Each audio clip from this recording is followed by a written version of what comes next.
Welcome guys, we are continuing the chapter 1 and this is the part 7. This part we are studying movement. What is movement of a force?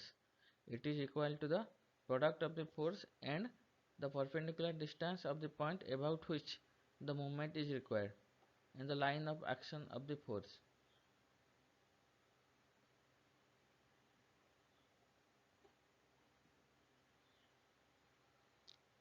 You see, mathematically what you can say? Mathematically,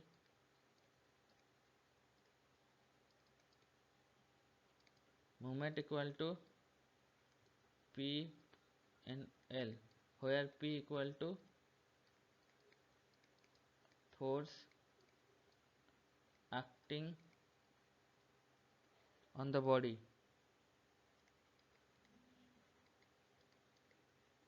and L equal to perpendicular distance between the point about which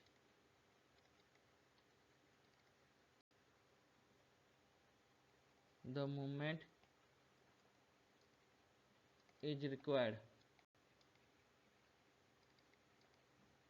and the line of action and the line of action of the force.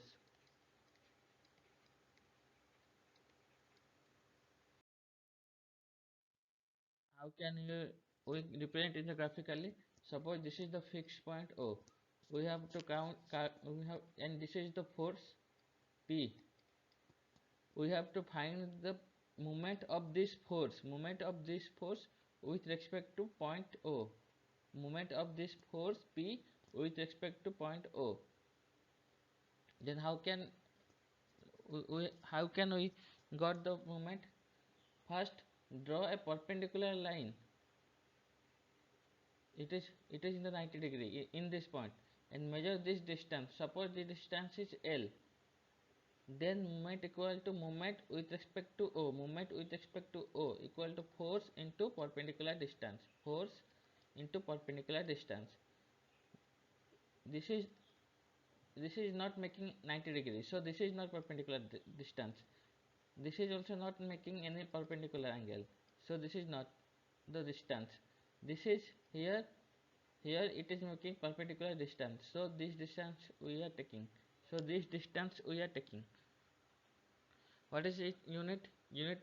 Force. What is the unit of force? Force is Newton and perpendicular distance is meter or centimeter, mm, whatever you can take.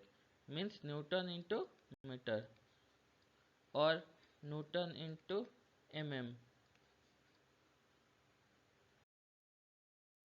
Types of movement means, yeah, there are two types of movement, clockwise and anti-clockwise. Clockwise movement means it is the movement of a force about whose effect is to turn or rotate the body about the point in the same direction in which hand clocks of a clock move. In which of a, in which hands of a clock move. Anticlockwise, it is the movement of a force whose effect is to turn or rotate the body about the point in opposite direction in which hands of a clock move. Means जिस तरह से घड़ी जिस direction में घड़ी घूम रहा है, अगर कोई भी फोर्स उस डायरेक्शन में घूम रहा होगा किसी पॉइंट के रेस्पेक्ट में, तब उसको क्लॉकवाइज बोलेंगे. अगर कोई फोर्स घड़ी के ऑपोजिट डायरेक्शन में घूम रहा है with respect to a fixed point.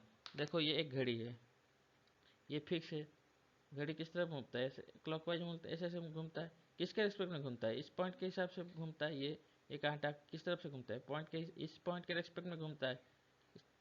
Similarly अगर एक फोर्स दिया गया है और एक पॉइंट दिया गया है, तो ये देखो, ये आरो देखना डायरेक्शन किस डायरेक्शन में घूम रहा है, वो हो गया क्लॉकवाइज. अगर ये घड़ी फिक्स्ड पॉइंट है, इस पॉइंट के रेस्पेक्ट में ले रहे हैं हम. अगर कोई फोर्स इस डायरेक्शन में है, मतलब इसके चारों तरफ घूमेगा, तो ये क्या हो गया? एंटी क्लॉकवाइज हो गया. ये क्या हो गया? क्लॉकवाइज हो गया.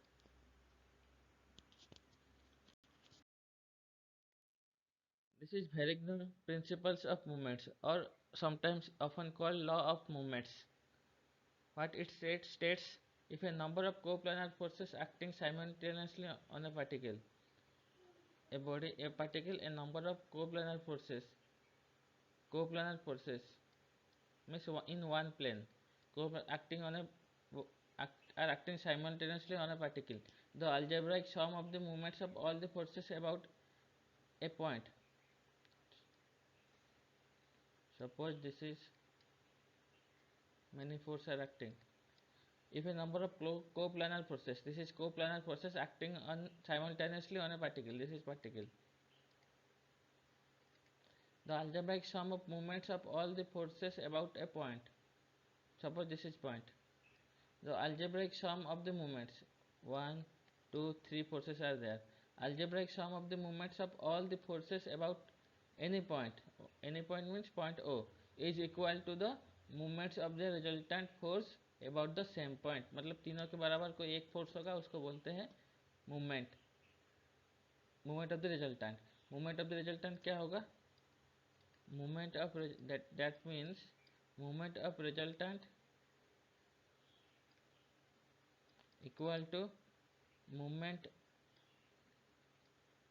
of individual individual forces summation. Means F1 movement 1/4. यहाँ पे F1 अगर दिया गया, ये F1 है, ये F2 है, ये F3 है, तो F1 movement plus F2 movement plus F3 movement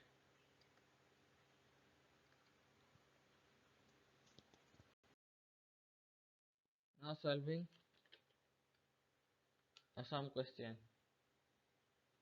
Before solving, you got I have forgotten to tell someone, for anti-clockwise sign is negative, for clockwise movement sign is positive. Here question given, a force of 50 Newton is applied on perpendicular. First I am drawing the figure.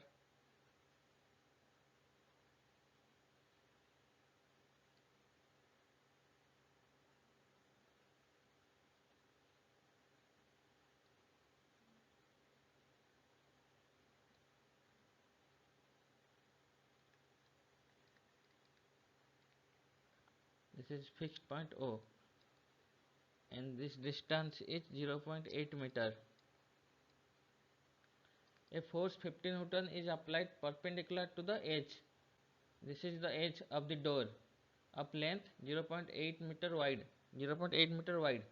as shown in the figure. At a point 50 Newton force is applied.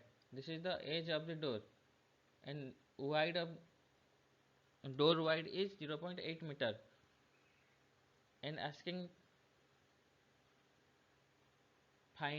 find movement of the force about the hinge. This is the hinge, and asking find movement of 15 Newton about the hinge. If this force is applied at angle 60 degree to the edge of the same door. Second condition he is also saying, if the force is applied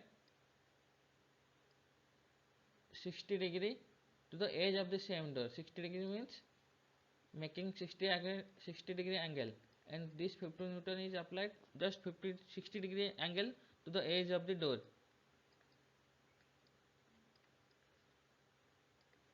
.8 meter. Find the moment of this force also. This is case 1. This is case 2. For this, what is the moment? We know moment equal to force into perpendicular distance. We are 15 here, 15 Newton is the force, and making 90 degree. Perpendicular distance means 0.8 meter. This distance, and this is the force. We have to find moment of this force 50 Newton about the hinge. What is the formula? Moment equal to force into perpendicular distance. What is the value of force? 15 into perpendicular distance meant this is 90 degree, and in this distance 0.8 equal to 12.0 Newton into meter. Here it is not a perpendicular distance, so we have to convert it into the perpendicular distance. After we then we are get we have to then we can calculate movement. ये perpendicular distance में है नहीं, इसको पहले perpendicular लाना पड़ेगा। लाएंगे तो रोटेट करेंगे किस दिशा में, एंटी क्लॉकवाइज डायरेक्शन में रोटेट करेंगे, एंटी क्लॉकवाइज डायरेक्शन में रोटेट करेंगे, तब ये 90 डिग्री होगा। ये टोटल कितना है, अभी 120 डिग्री है, लेकिन उसको 90 में कन्वर्ट करना पड़ेगा, तो इसलिए हमको यहाँ ये रेजोल्यूशन करना पड़ेगा। क्या रेजोल्यूशन करने के बाद क्या आएगा, ये डाउनवर्ड डायरेक्शन में आएगा। क्या लिख सकते हैं, 15 into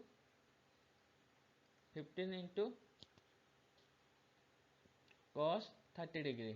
Why? Because it is 60 degree, then it must be 30 degree. 60 plus 30 90 degree ना, दिस इज, अगर ये 60 डिग्री है तो यहाँ 30 डिग्री होगा ना, तो हम रिजोल्यूट करेंगे वर्टिकली, तो क्या होगा 15 cos 30 डिग्री। आरो आएगा डाउनवर्ड डायरेक्शन, बिकॉज इस तरफ ये डायरेक्शन है तो आरो डाउनवर्ड आएगा। अब हो गया 90 डिग्री, देखो अब हो गया 90 डिग्री, जब सीधा वर्टिकली आएगा तब 90 डिग्री हो गया। अब क्या निकाल सकते हैं, movement equal to 15 cos 30 degree into 0.8 equal to sine equal to 10.4 newton into metre. You got it? Next question. First I am drawing the figure.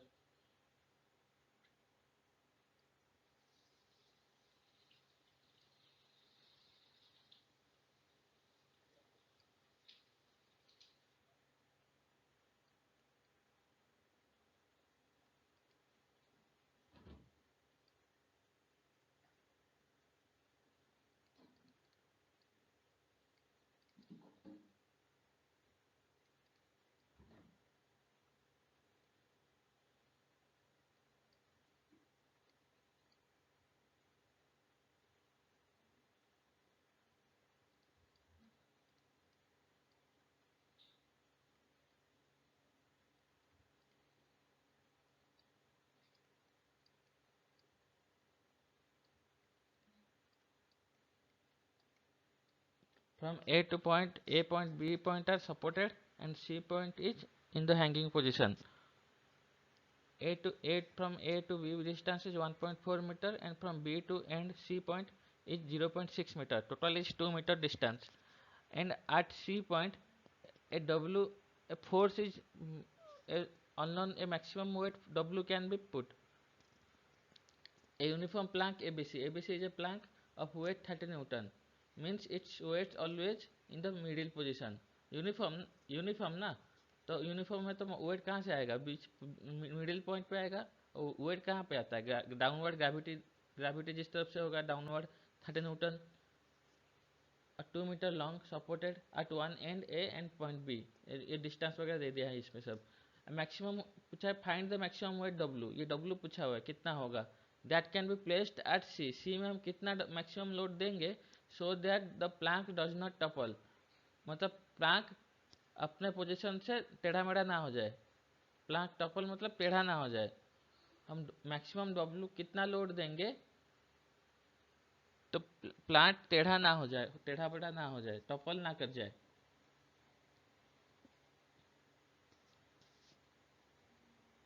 हम किस पॉइंट के रेस्पेक्ट में मूवमेंट्स लेंगे, किस पॉइंट के रेस्पेक्ट में मूवमेंट लेंगे।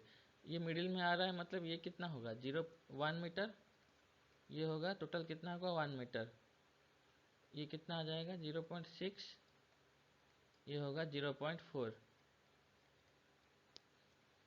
अब मूवमेंट्स किस रेस्पेक्ट में निकालेंगे, यहाँ पे दो फोर्स दिए गए हैं। अब मूवमेंट कौन से रेस्पेक्ट में मूवमेंट निकालेंगे। ए पॉइंट लेंगे तो क्या होगा, if we are taking a point,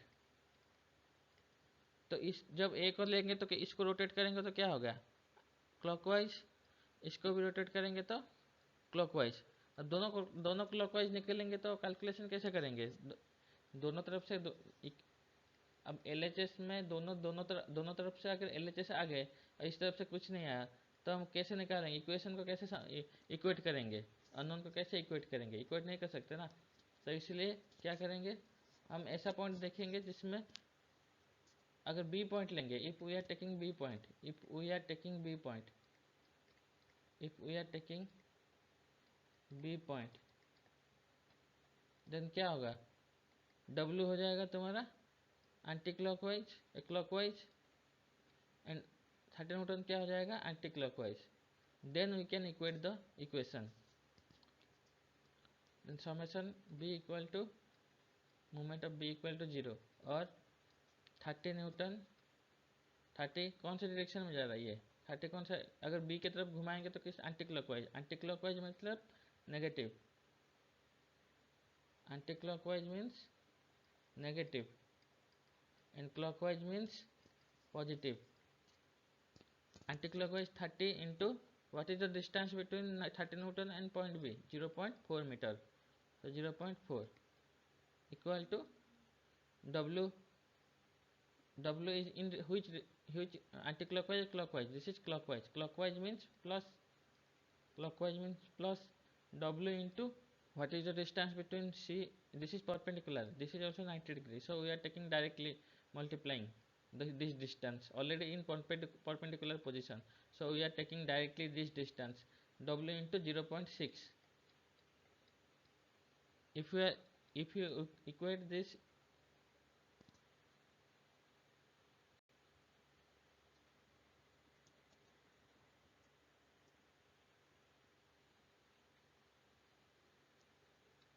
equal to 0, equal to 0, then if you equate this, then W equal to 30 into 0.4 by 0.6 equal to 20 Newton, means maximum weight of W is 20 Newton, so that the plank will not topple.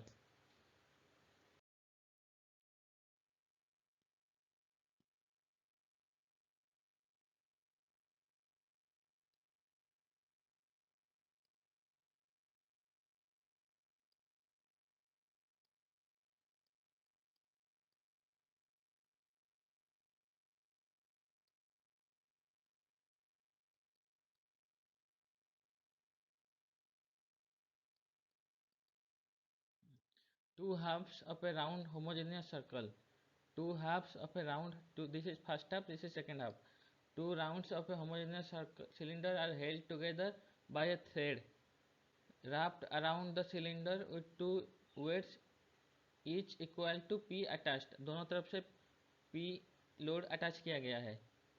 The complete cylinder weight is W, full complete cylinder weight W, तो आधा आधा क्या हो जाएगा, W/2 and W/2, ये आधा आधा है ना, तो W/2 the plane of contact of both the its half is vertical, देखो ये प्लेन ऑफ कॉन्टैक्ट जो है ना, ये क्या है, वर्टिकल, वर्टिकल है to the ground, this ground means fix point है, ग्राउंड के साथ ये दोनों क्या है, वर्टिकल में है, plane of contact, this line is plane of contact of two cylinder halfs, determine the minimum value of P, ये पूछा है दोनों का वैल्यू, मिनिमम वैल्यू P कितना होगा, for which both halfs of the cylinder will be in equilibrium on a horizontal plane, P का value minimum कितना होगा, so that both half of the cylinder, ये दोनों half cylinder will be equilibrium रहेगा, मतलब कोई उसमें मूवमेंट नहीं होगा, उसका पोजीशन चेंज नहीं होगा, and will be equilibrium on a horizontal plane.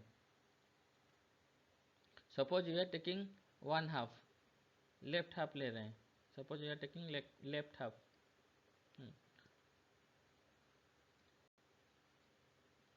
What is its weight, W/2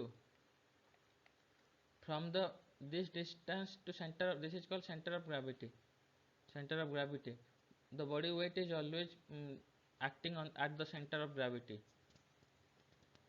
and from center of gravity to the this distance is, what is this distance, this is 4r/3 pi, you will later in the center of gravity chapter you will get how, तुम आपको पता चल जाएगा कैसे centre of gravity निकालते हैं, centre of gravity की distance निकालते हैं to the edge. You just remember now, for a semicircle, center of gravity distance to the diameter is 4r by 3 pi. Suppose this is A point, this is P.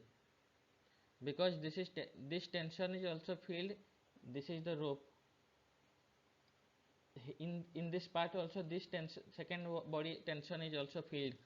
Second body P का भी also tension होगा, जो रोप में tension feel होगा ना.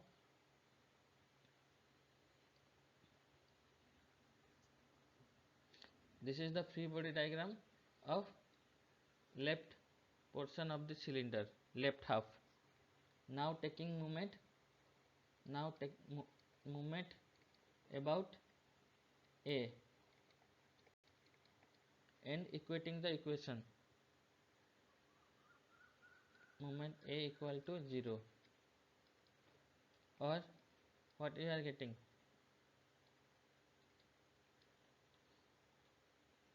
पहला कौन सा फोर्स है, P. देखो P, ये टोटल डिस्टेंस कितना है, टोटल डाया कितना है,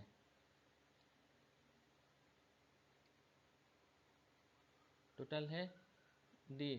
आधा कितना है, आधा कितना होगा R.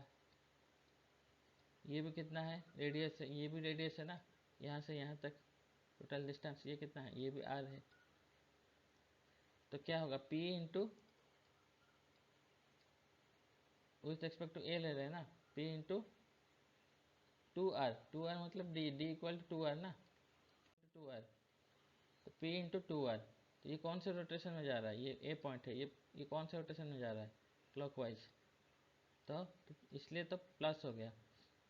अब देखो W/2 कौन सा देख रहा है, ये घूमेगा तो A के चारों तरफ घूमेगा तो क्या होगा, anti clockwise.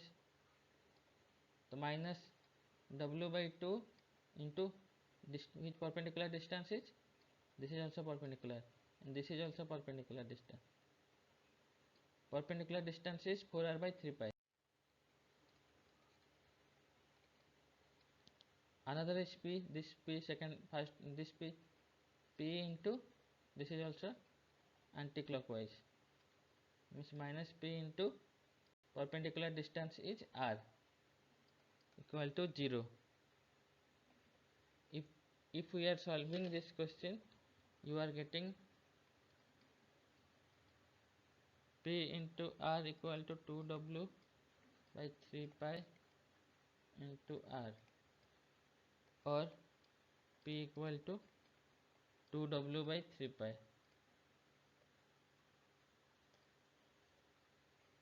This is the minimum value of P. If beyond this value, if you put beyond this load this value, then both halves of the cylinder will be not in equilibrium position. ये हट जाएंगे अपने position से. ये इस value से ज़्यादा, ये मिनिमम वैल्यू है, this is the minimum value of minimum. इससे कम दोगे तो वो, इससे ज़्यादा दोगे तो ये बॉडी स्टेबल होके रहेगा, इससे कम दोगे तो ये टूट जाएगा, ये इस तरफ से आ जाएगा, ये उस तरफ से आ जाएगा. मिनिमम वैल्यू पूछा है ना.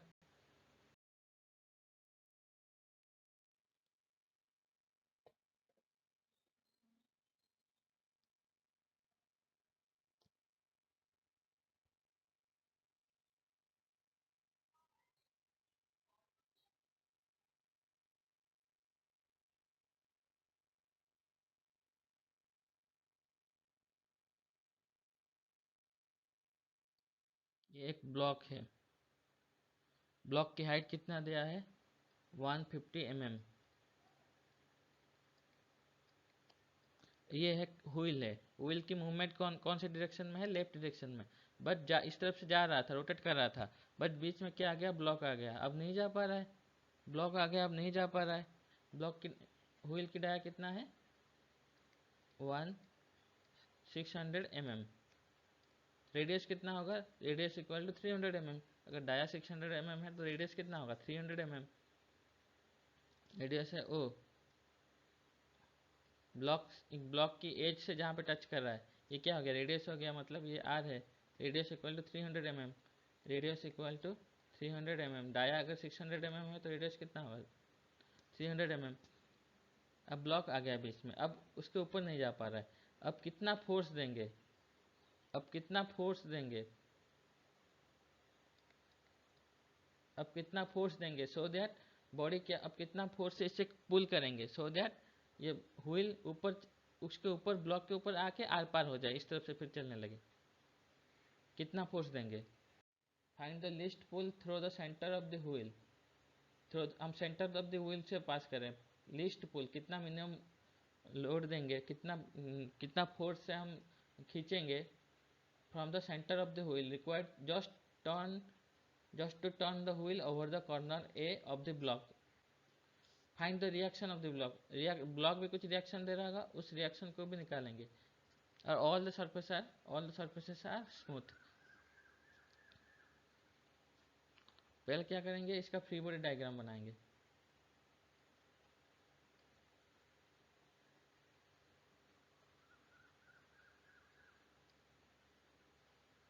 This small triangle, draw the free body diagram of this small triangle। this is center O and this is point A, and this is radius means this is 300 mm। the block is also giving some reactions to the wheel। suppose this reaction is R। we didn't know this angle, and this is the 90 degree। this is, यहाँ पे देखो ये कितना है, ये 300 mm है। 300 mm में से ये ब्लॉक की हाइट निकाल दो, ये कितना है, 150 mm है। तो ये कितना आ जाएगा, 150 mm आ जाएगा। अगर रेडियस, ये क्या है, रेडियस का सेंटर है, सेंटर से ग्राउंड कितना है, रेडियस है, रेडियस कितना होगा 300 mm, और ब्लॉक की हाइट कितना गया है 150 mm दिया गया है। तो इन दोनों के बीच में बाकी क्या बचा, और कितना डिस्टेंस बचा 150 mm। तो वही हुआ 150 mm। 150 mm। अब यहाँ पे दिया क्या गया है, व्हील की वेट कितना है, व्हील वेट अब 5 किलो न्यूटन। ये व्हील की वेट दिया गया 5 न्यूटन हुआ।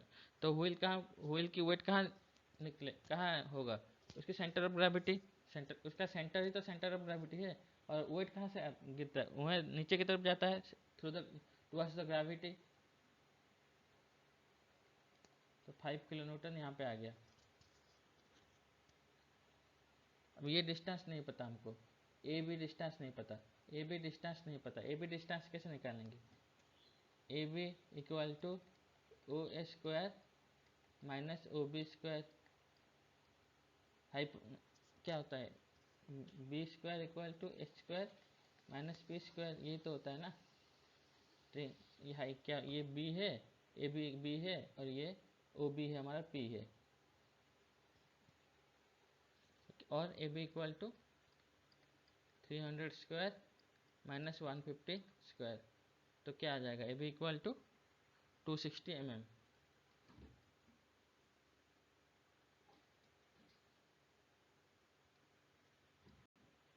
260 mm। अब के कौन से, देखो ये ओ पॉइंट ऑलरेडी अंदर में है, तो हम एक्चुअली ऐसा पॉइंट चूज करेंगे जहाँ पे सरफेस के बाहर भी हो और बॉडी के बाहर भी हो, और एक फिक्स पॉइंट की तरह एक्ट कर रहा हो। तो ये वाला पॉइंट हम मूवमेंट लेंगे, movement with respect to A equal to 0। तो क्या होगा, मूवमेंट को क्या होगा, जब देखो यहाँ पे ये फोर्स क्या हो रहा है आर, इसका परपेंडिकुलर ये ए के साथ कुछ है नहीं है, तो इसलिए इसकी मूवमेंट हम निकाल नहीं पाएंगे। सपोज इस ये पी है, ये ओ है, ये क्या है परपेंडिकुलर डिस्टेंस, तो movement equal to force into perpendicular distance L. अगर कोई फोर्स एक ही पॉइंट की तरफ जा रहा होगा तो इसकी परपेंडिकुलर डिस्टेंस है ही नहीं, तो मूवमेंट क्या होगा, P into zero equal to 0, क्योंकि परपेंडिकुलर डिस्टेंस है ही नहीं इस पॉइंट के रेस्पेक्ट में, इसलिए 0 होगा। सिमिलरली हम मूवमेंट विथ रेस्पेक्ट टू ए निकाल रहे हैं, तो ये रिएक्शन की क्या होगा, रिएक्शन की परपेंडिकुलर डिस्टेंस है ही नहीं, तो रिएक्शन का movement with respect to A point हम निकाल नहीं सकते, 0 हो जाएगा वो। बाकी दो फोर्स कौन सा रहा, बाकी दो फोर्स रहा P and 5 kilo Newton, P already perpendicular distance perpendicular है ऑलरेडी, तो क्या होगा और P इंटू क्या होगा 300। कौन से मूवमेंट में जा रहा है ये, एंटी क्लॉकवाइज। फिर 5 kilo Newton plus 5 kilo Newton कौन सा होगा, क्लॉकवाइज, एक ही चारों तरफ रोटेट करेगा। आरो देखो इसका आरो, तो 5 मीन्स 5000 इंटू परपेंडिकुलर डिस्टेंस कितना मिला ए बी, यहाँ ये मिला 260 mm, 260 इक्वल टू 0।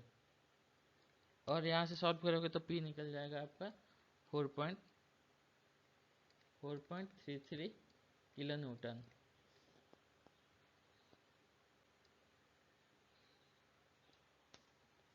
अब सेकंड क्या पूछा हुआ है, also find the reaction of the block.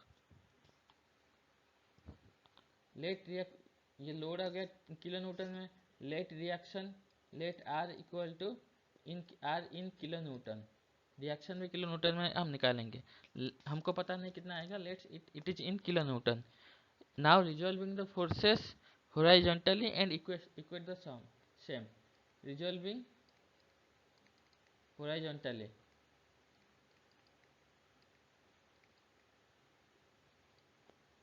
All resolve करेंगे ऑल द फोर्सेस हॉरिजॉन्टली। कौन सा है, आर है, पी है, 5 तो ऑलरेडी वर्टिकल में है, तो इसको रिजोल्यूशन हम नहीं कर सकते, रिजोल्यूशन करेंगे हॉरिजॉन्टली तो भी 0 आ जाएगा। तो आर को रिजोल्यूशन करेंगे, आर को रिजोल्यूशन करने के लिए हमको थीटा चाहिए। थीटा कैसे होगा, थीटा कैसे निकलेगा, थीटा कैसे निकलेगा, यहाँ पे करता, how you are getting theta, we know sin theta equal to, we know sin theta equal to 150 by 300 और theta equal to 30 degree.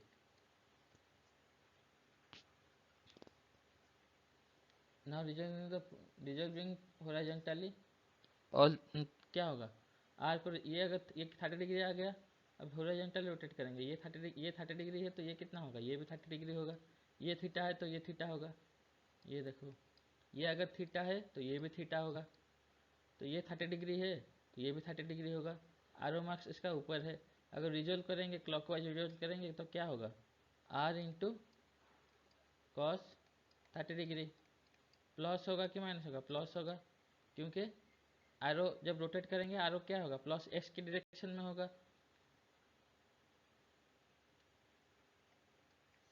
This is plus X, this is minus X, this is plus Y, this is minus Y. जब R को resolve करेंगे clockwise तो क्या होगा, इसकी आरो कौन सी डायरेक्शन में आएगी, प्लस एक्स की डायरेक्शन में आएगी, तो इसलिए R into cos 30 degree plus R into cos 30 degree. और बी तो ये बी 5 किलो न्यूटन क्या और वर्टिकल में है, तो इसको हम रिजॉल्व करेंगे तो भी 0 आएगा, कॉस 90 इक्वल टू 0। अब नहीं करेंगे तो ऐसे भी 0 लिख सकते हो। अब पी को क्या होगा, पी को ये देखो ये 90 डिग्री है, ये 90 डिग्री है,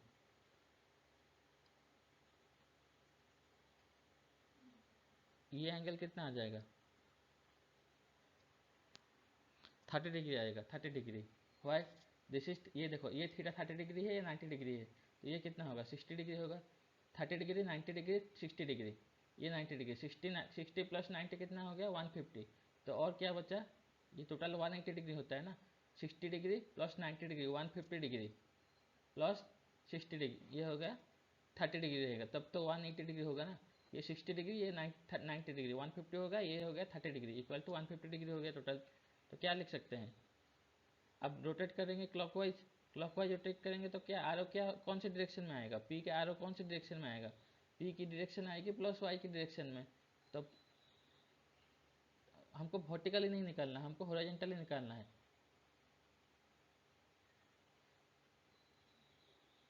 अगर ये 30 डिग्री है, ये कितना होगा 60 डिग्री होगा। अब इसको एंटी क्लॉकवाइज रोटेट करेंगे, हॉरिजॉन्टली करना है ना, इसको एंटी क्लॉकवाइज रोटेट करेंगे। एंटी क्लॉकवाइज रोटेट करेंगे तो इसकी आरो कौन से पोजीशन पे आएगी, माइनस एक्स की डायरेक्शन में आएगी, तो minus P into cos 60 degree equal to 0। और p का वैल्यू हमको पता चल गया, यहाँ पे p का वैल्यू पुट कर दो, इक्वेशन सॉल्व करो, r equal to 2.5 kilo newton. थोड़ा ये डायग्राम ये हो गया इधर उधर, थोड़ा मेसी टाइप का हो गया। यहाँ पे थोड़ा एंगल एक बार चेक कर लेना। ये 30 डिग्री है तो ये 60 डिग्री हो जाएगा। ये क्या हो गया, ये 90 डिग्री, ये क्या हो गया तुम्हारा 60 + 90 150, और बचा क्या 30। अब हॉरिजॉन्टली जब करेंगे तो ये 30 है तो ये 60 90 डिग्री हो, एक ये एंगल कितना होता है 90 डिग्री होता है ना। अगर ये 30 डिग्री है तो ये कितना होगा 60 डिग्री होगा। Okay, thank you.